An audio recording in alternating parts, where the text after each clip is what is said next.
Hello, folks. Before we begin, I'd like to acknowledge our clubs and facilities, as well as the work that I do, takes place within the traditional territories of the First Nations, Inuit, and Métis peoples from coast to coast to coast. As a settler, I'm thankful to live, work, and play here.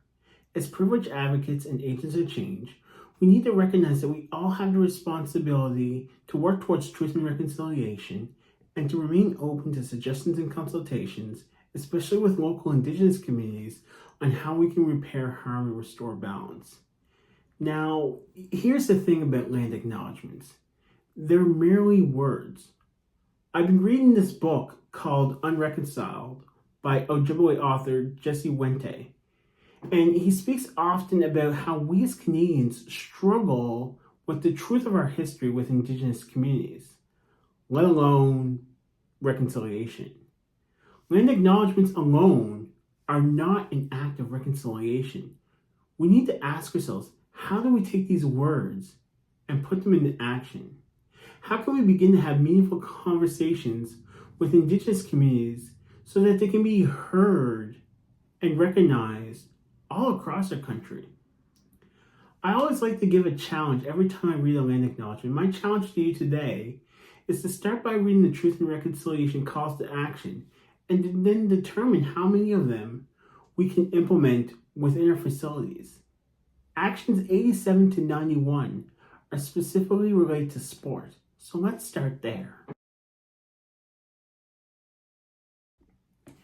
Thanks for taking the time to watch this video today and to join me.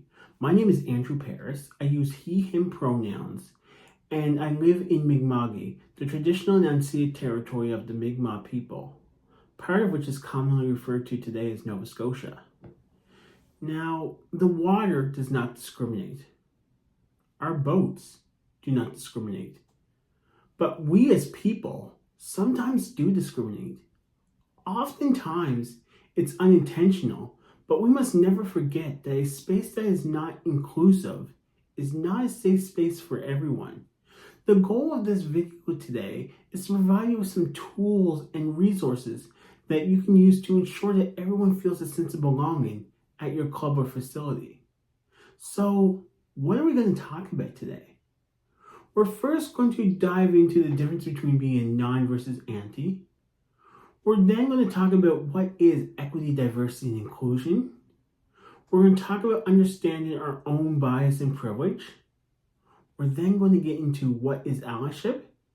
And then lastly, we'll wrap up with some things to consider when working with equity-deserving communities.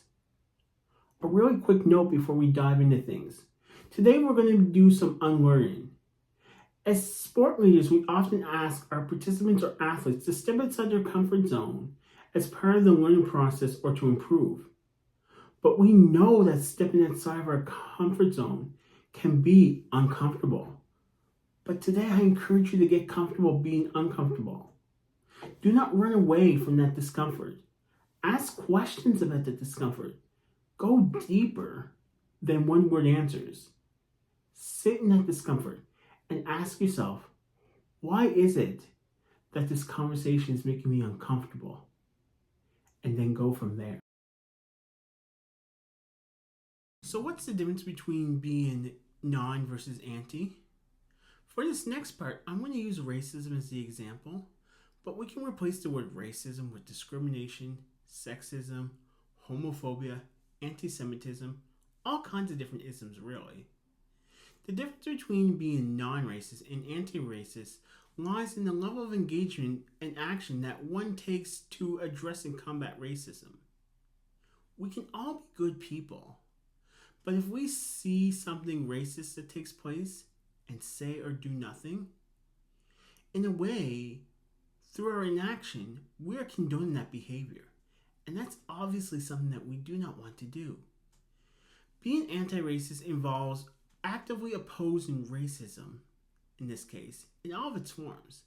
Anti-racist individuals go beyond simply not being racist and actively strive to challenge and change the system structures and attitudes that perpetuate racial discrimination and inequality.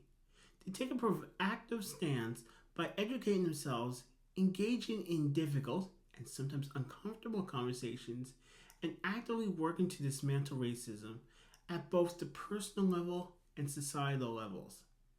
My hope today is to give you some tools and resources that will help you on your journey from going from non to anti. Before we dive into some learns, I want you to think back to a time in sport, or perhaps it's a time at work or a time at school, you were doing something that you really enjoyed. When you felt included, or a time you felt excluded. In that moment, how did you feel?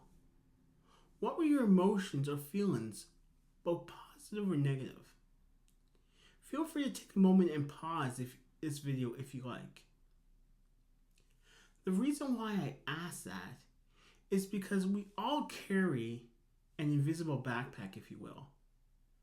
For some folks, depending on what happened at work or what happened at school, that backpack can be really heavy or quite light. But for some folks, that backpack can be heavy because of the color of their skin.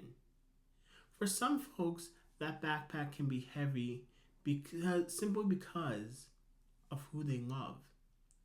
That backpack can be heavy because perhaps they come from a low socioeconomic environment. What if our clubs and facilities could be places where everyone, regardless of their identity, regardless of what they look like, could take off those backpacks and simply go on the water and enjoy our sport? And that's what we want to do. That's what we're talking about. Everybody, regardless of their gender, regardless of their identity, how can they find a space that's welcoming, a space that's inclusive within our clubs and within our facilities? Okay, so let's get into some terminology. When we talk about diversity, we're talking about the practice or quality of including or involving people from a range of different social and ethnic backgrounds and of different genders, different sexual orientations, etc. You can be unintentionally diverse though. And what I mean by that is oftentimes when we look into our clubs and facilities, we see boys, we see girls, we see men, we see women, we see men and women of different ages, we can see men and women of different backgrounds. But perhaps there's nothing intentional that we did there. It was just a matter of opening up our registration and we had a few different folks that come to our facilities. Having an open door to your facility or to your club simply isn't enough. Because if you walk into a space and nobody in there looks like you, or perhaps you feel you can't relate to anybody in that space, then for some that space is not going to feel inclusive. In past jobs, I've been asked many times, hey Andrew, we want to make our club, we want to make our sport, we want to make our office a bit more diverse. What is it that we need to do? And I tell folks, you're asking the wrong question. The question that you should be asking is what can we do to make our facility, what can we do to make our office more inclusive? When we talk about inclusion, we're talking about the effort and practices in which different groups or individuals having different backgrounds are culturally and socially accepted and welcomed. Inclusion is being intentional. Inclusion is the work. Inclusion is going beyond that diversity that perhaps we just happen to have, because we want our diversity within our clubs and facilities to be a byproduct of inclusion. So perhaps this means, this is an example, creating an inclusion policy. Because chasing diversity without any focus on inclusion is useless and it won't last long term. An important note about inclusion is when we think about it, we don't want to think about inclusion as a marketing plan. It's important to remember that inclusion is not about making people fit into our clubs or into our systems. It's about changing our programs, changing our structures, changing the way we go about doing things so that everyone feels welcome and can be their authentic self. When we think about equality means providing everyone with the same amount of resources regardless of whether everyone needs them. However, Not everyone requires the same resources or supports. Here in Nova Scotia, we have these individuals that we refer to as African Nova Scotian student support workers. Now, my son, being in school, has had a African Nova Scotian student support worker his entire life. One day he comes home with this brand new laptop. Now, I believe he's in grade 4 or grade 5 at the time. And truth be told, there's any number of ways that a brand new laptop ends up in a grade 4 or grade 5 student's bag. So I asked him, I said, Elijah, where'd you get that laptop from? And he said, my student support worker gave it to me. And I said, why did your student support worker give you this laptop? And he said, well, our student support worker was speaking with our principal, and they said that all the black and brown kids in the school needed a laptop so that they could bring it home and make sure that they got their homework done. Now, as he's saying this, I look over my shoulder at this brand new computer that we just bought for our family. In this particular case, Elijah, despite being biracial, did not need a laptop in order to make sure he got his homework done. Actually, what he needed to do was to get off the Xbox for a moment and actually do your homework. My point being is that was a problem that was looked at through a lens of equality and not equity. Equity recognizes that each person has different circumstances and allocates the exact resources and opportunities needed to reach an equal outcome. This doesn't mean that equality is bad, but what it means simply is not all black folks are the same. Not all indigenous folks are the same. Not all men are the same, for that matter. Not all women are the same. We have to remember that each person can have different barriers and different challenges to participate in a sport, despite perhaps having some of the same identity characteristics, if you will. Now, as we look back on those terms of diversity, inclusion, equity, and equality, let's think about this for just a moment. If our practices, policies, and programs are equitable, they'll be inclusive. If we're being inclusive, we will eventually see diversity. When all three are truly working together, we will see belonging. Belonging is the human emotional need to be an accepted member of a group. Whether it's family, friends, co-workers, a religion, or something else, we all crave that sense of belonging. It's that inherent desire to belong and to be part of something that's greater than ourselves. As a black man, some folks believe that when I'm referencing equity-deserving communities, that I'm only referring to just race. But in actuality, we need to acknowledge that a number of different groups can be seen as equity-deserving. For example, we know that women and girls typically have a lesser sport experience than men and boys, or those who identify as male. We know that those who have a disability, whether it's something that we can see or not, typically have a lesser sport experience than those who we consider to be non-disabled.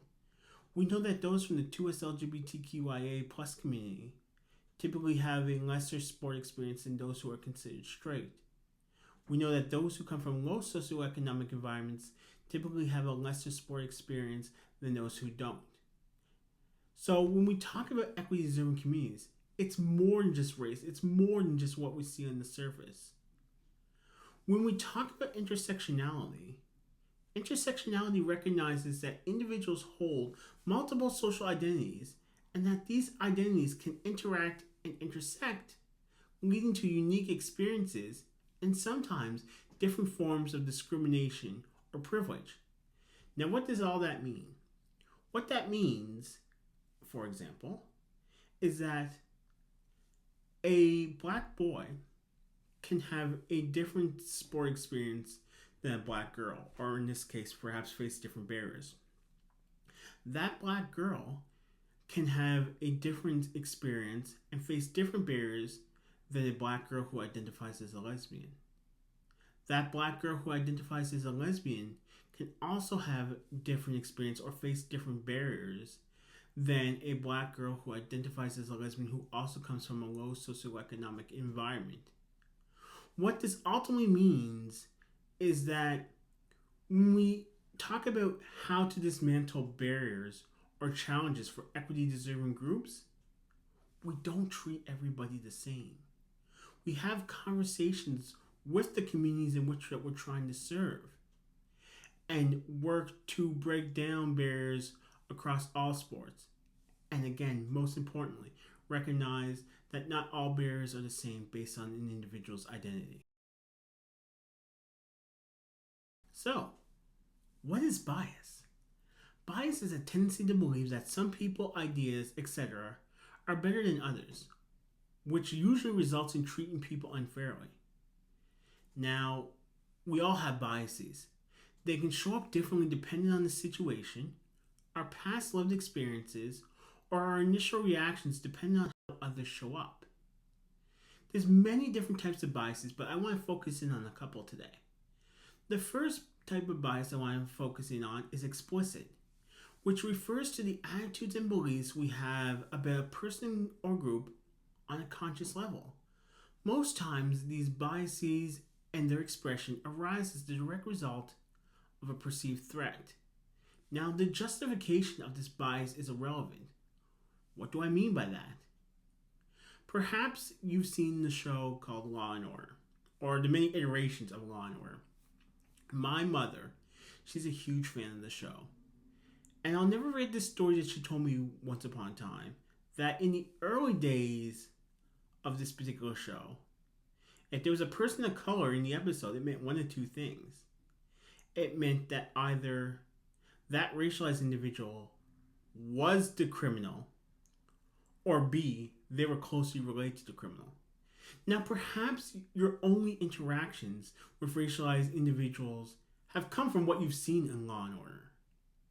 Perhaps over time you develop a bias, so every time you see a person of color or a racialized individual, you think, oh, that person's dangerous, that person's a bad person. Now, the justification of that bias is irrelevant, but it's a bias nonetheless. It'd be like saying that white folks are smarter than indigenous folks. I don't care if you've picked that up from YouTube University, or perhaps you heard that from a professor or in a lecture. The justification is irrelevant. That's an example of explicit bias. Now, when we talk about unconscious bias, it's a bias that occurs automatically and oftentimes unintentionally. But nevertheless, it affects our judgments, decisions, and behaviors. Sometimes unconscious bias can be disguised as compliments, also known as microaggressions. So some microaggressions that I've seen over the years is walking into a business room, into a conference hall, and perhaps there only being a couple of women in that room, and those women being identified as those who are setting up the room versus perhaps a vice president or a CEO of a company. Some microaggressions that I've heard over the years are, you're really well spoken for a black person. I've never seen anybody like you who's so well spoken. I also play the sport of curling, where there's also not a ton of diversity. Another microaggression that I've heard is, you're a really good curler for a black person. Now, this one always gets me because, number one, if you've ever met another black person who plays the sport of curling, I want to meet them because I have questions. But number two, if I flip that around and say, well, thank you, you're a really good curler for an old white guy. Well, we see how ridiculous that sounds. That's an example of unconscious bias. Now, when we talk about our biases, they aren't inherently all bad. We just need to make sure that we take the time to learn how to interrupt our biases so that they don't negatively affect our decisions and behaviors. More on that in just a moment. When we talk about privilege, privilege is a right, immunity, or benefit enjoyed by a particular person or a restricted group of people beyond the advantages of most. Now, we all have privileges. You don't need to apologize for your privileges. I'm not here saying to you today that all y'all have privileges, but I don't. So, no, we all have privileges. The fact that I can talk to you today from my home office with all my technology set up and not have to worry about where I'm getting my next meal from or worrying about how I'm going to pay for my mortgage. That's example after example of privileges that I have.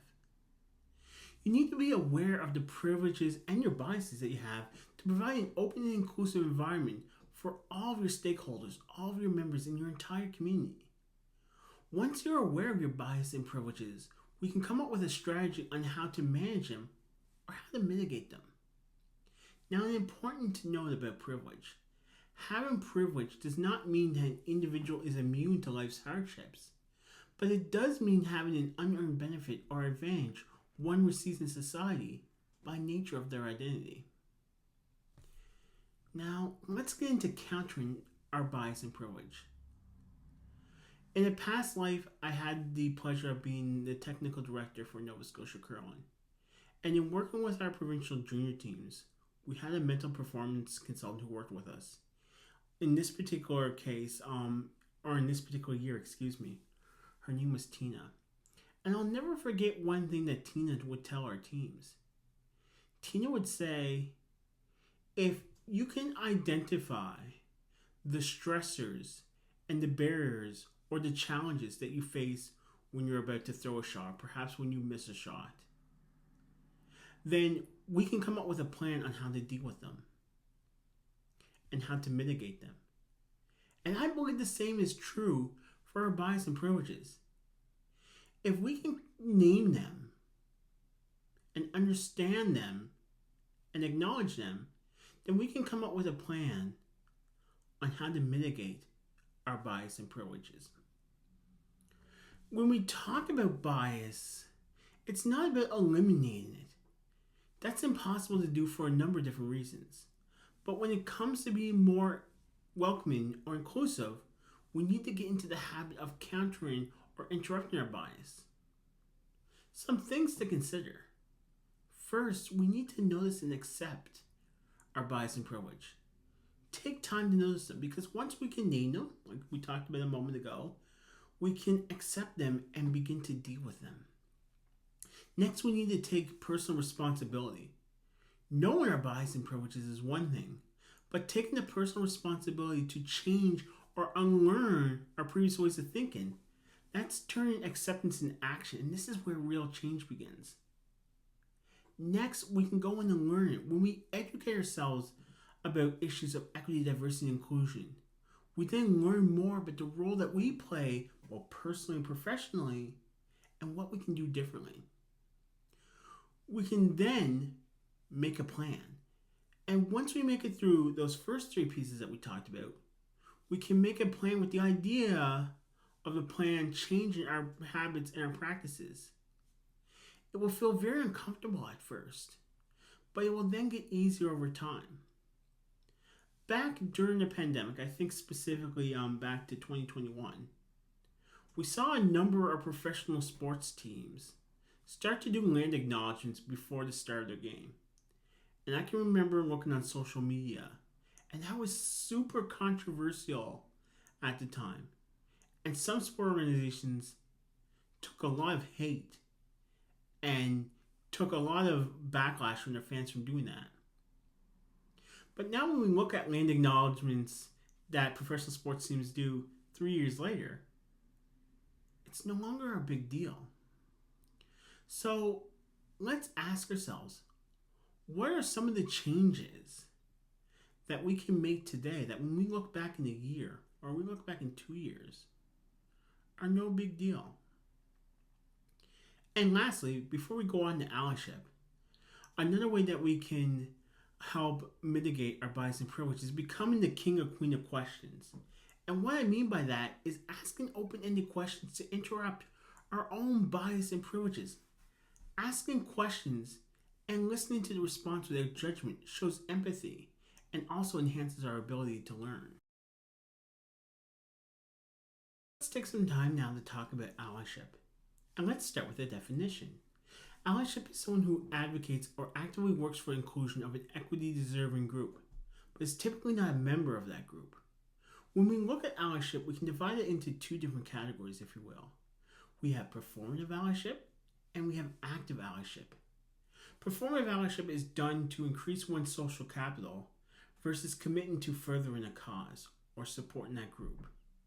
It's a very long way of saying it may look like allyship on the surface, but we're doing it with the intention of making ourselves look good. Let me give you an example. If you wear an orange shirt on National Truth and Reconciliation Day, but that's the only day of the year that you think about your relationship with local indigenous communities or think about truth and reconciliation, well, that is an act of performative allyship. Where we want to be is we want to be active allies, someone who actively intentionally promotes a culture of inclusion and supports and advocates for those from equity-deserving groups. I'm often asked, Andrew, what can I do to be a better ally? Well, I have some ideas and suggestions for you. It's not an exhaustive list, if you will, but let's get into it. The first thing to remember about allyship is that it's a lifelong journey. Being an ally isn't some gold star to receive or a university degree to achieve or some sort of status, if you will. It's a lifelong journey of learning and in some cases unlearn, like we talked about earlier, as well as being willing to act with and for others in pursuit of ending oppression and creating equality. Next is intentionally promoting a culture of inclusion. Once we learn and educate ourselves, it's important that we take that education and put that into action. Because like we talked about earlier, a space that is not inclusive is not safe for everyone. Inclusion should be at the core or towards the top of the list of everything that your club and facility does. But we don't need to start with changing everything overnight, if you will. Let's just start by looking at our practices, policies, procedures, some things, and ask ourselves, are these as inclusive as they could be? And if not, what can be changed or added? Another example is defining what is an inclusive culture within your organization, perhaps via the creation of an inclusion policy. Next, when you see discrimination, call it out. Let the perpetrator of the incident know that that's not okay or funny. Check in and support the victim. Walk away from that racist or homophobic joke. Ask questions to the perpetrator. Why do you think that joke is funny? Why do you believe that to be the case? Showing empathy towards others who are impacted by discrimination is being empathetic and is showing that you care. It doesn't always mean that we need to get into a fist fight or an argument with the perpetrator. Sometimes showing empathy to the person on the receiving end is also calling things out, if you will. Next, broaden your social groups. Connect with folks who are unlike you. Step outside your comfort zone, like we talked about earlier, and have meaningful conversations with individuals outside your regular social group. Listen deeply to others' perspectives without interrupting or feeling the need to respond. Acknowledge the experience of others, even if you've never experienced it before yourself. While noticing the difference of folks around you, also notice the commonalities. Should you notice yourself wanting to debate or interrupt, ask yourself why. Next, there's being the king or queen of questions like we talked about earlier. Asking open-ended questions to interrupt your own biases and privileges. Asking questions and listening to the response without judgment can, again, show empathy and enhance our ability to learn. Next is educate yourself. Be proactive rather than reactive and educate yourself via books, articles, research documents. When learning via social media, Always question the source and do a deeper dive to better understand the topic at hand. But when we talk about education, I think it's also important to remember not to rely solely on equity deserving groups to educate you or coach on issues of race, equality, diversity, sexuality, issues of inclusion. For some folks from equity deserving communities, constantly speaking on those topics can be mentally exhausting or potentially triggering. We have to remember that it's not the job of equity deserving communities to solve or correct the problems that they face. And then lastly on my list, again, it's not an exhaustive list, is listen and accept feedback. Stop saying, I'm not racist, or I'm not homophobic, or I'm not anti-Semitic. Listen. We all make mistakes. Should you say the wrong word, term, or phrase, or unintentionally offend an individual, listen to what they are saying. Don't assume that your intention is clear to anyone else but yourself. Acknowledge the gap between your intentions and how it may have had a different impact than intended. Apologize and work to do better next time. Now that we're on the home stretch of our video, let's talk about some other things to consider when working with equity deserving communities. The first thing to consider, and this is an important one, is we need to truly acknowledge the problem at hand. We need to have an open and honest conversation with ourselves and acknowledge that we haven't done everything possible to ensure that our clubs, our facilities are inclusive and welcoming to everyone. That's just simply a very long way of saying we need to clean our own house first before we invite others in. The next thing to consider is that other communities, equity deserving communities, are not part of the problem. It's not about creating a better marketing plan for indigenous communities or for newcomers or for any other equity deserving communities. It's about changing the way we do business. It's about changing our systems and structures at hand so that everyone who comes in, no matter their background, no matter what they look like or where they come from, that they feel welcome when they walk into our facilities, that they feel that sense of belonging. The next part is developing trust is absolutely crucial. To do work with the community, you have to do work for the community.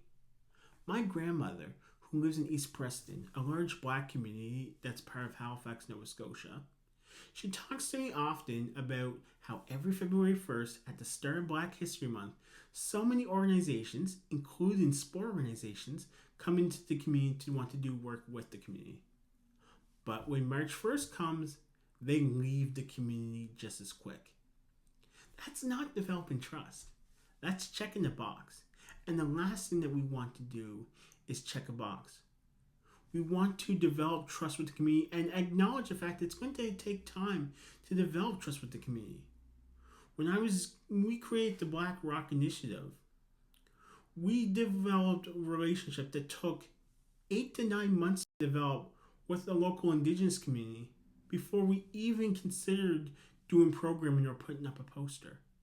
It takes time. We need to acknowledge the fact that it takes time because building trust is absolutely crucial. The next thing to consider is we need to actively listen to the needs of the community. Again, this isn't about checking the box.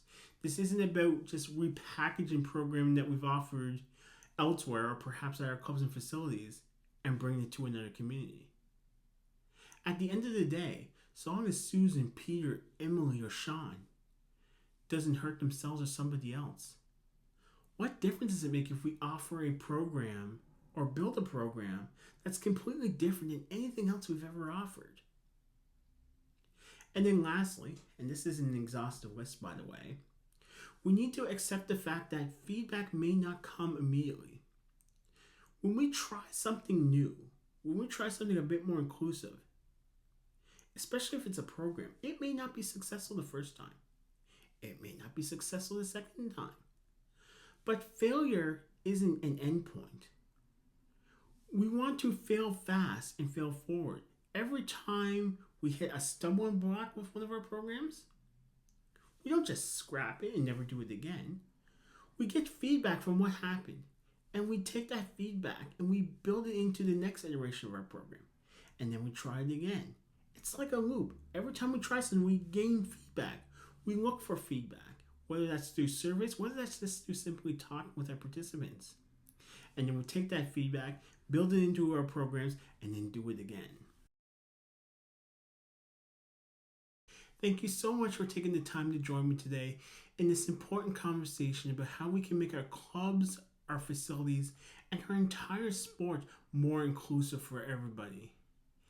As you reflect on some of the things that we talked about today, I encourage you to go through these 3 steps. What's one thing you're going to start to do today based on the conversation that we've had? What's one thing you're going to stop doing? And what's one thing that you're going to continue to do? Because like we talked about earlier, education is important, yes, but it's important for education to lead to action. And it only takes one step, one change to lead towards creating spaces and places where everybody can show up and be their authentic self. Oftentimes, when I reach the end of videos or when I reach the end of sessions like these, I have folks ask me, so what's next, Andrew? Well, I want you to think of this presentation like me giving you a pair of sneakers, if you will. You can take those sneakers, you can chuck them in the closet, never to be seen again. Or you can take those sneakers and hop on a treadmill and maybe work out a little bit. Or you can take those sneakers, put them on, and go run a marathon, if you will. But that choice isn't up to me. That choice is up to you. It's entirely up to you what you decide and what you choose to do with this information that we've discussed today. Again, thank you so much for taking the time to chat with me today. My name is Andrew Paris. If you want to continue the conversation, by all means, feel free to follow me on X, Instagram, and TikTok at the EDI Coach, or you can simply search my name on Facebook. Thanks again, and I hope you have a fantastic day.